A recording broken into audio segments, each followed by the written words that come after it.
Ekipa Intergardu oficialmente desmantela a Forsa Traballu Fiel Hospital Tasi-Tolu, tanba laiha na pasiente Dengue nebe baixa e Tasi-Tolu.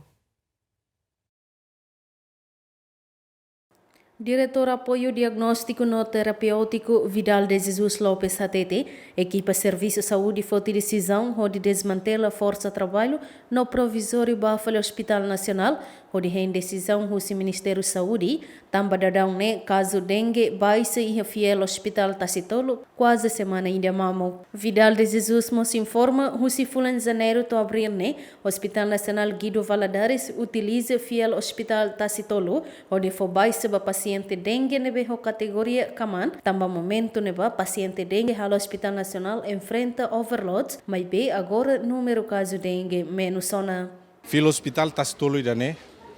desde janeiro de 2026 de 31 ita utiliza horifo baixa caso sira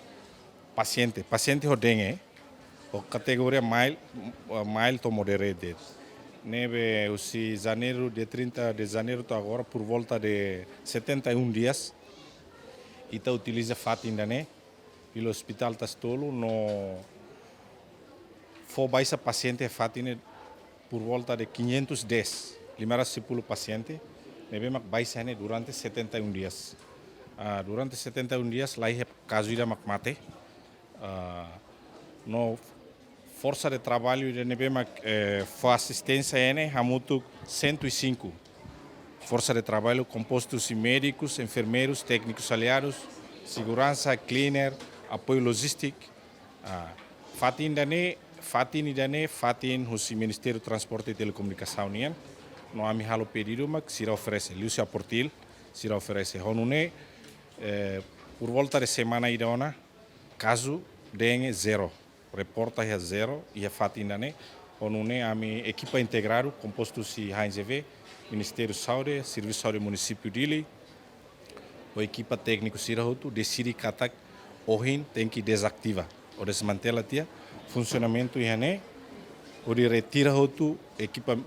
recursos humanos, equipamentos médicos ou suporte system sira ba faline fatin ne decisão coletiva. Pessoal saúde sira nebe durante ne halaknar ia Fiel Hospital Tasi-Tolu, maioria concorre vaga ia Serviço Saúde Municipal no Hospital Referência Sira, mas be ia momento neba número caso dengue sai makas, mas que equipa sira ne destaca hoto ia nacional, onde foi atendimento ba paciente sira ia Hospital Nacional Guido Valadares no Fiel Hospital Tasi-Tolu. Azina Lola, Dilma Suzete, GMN.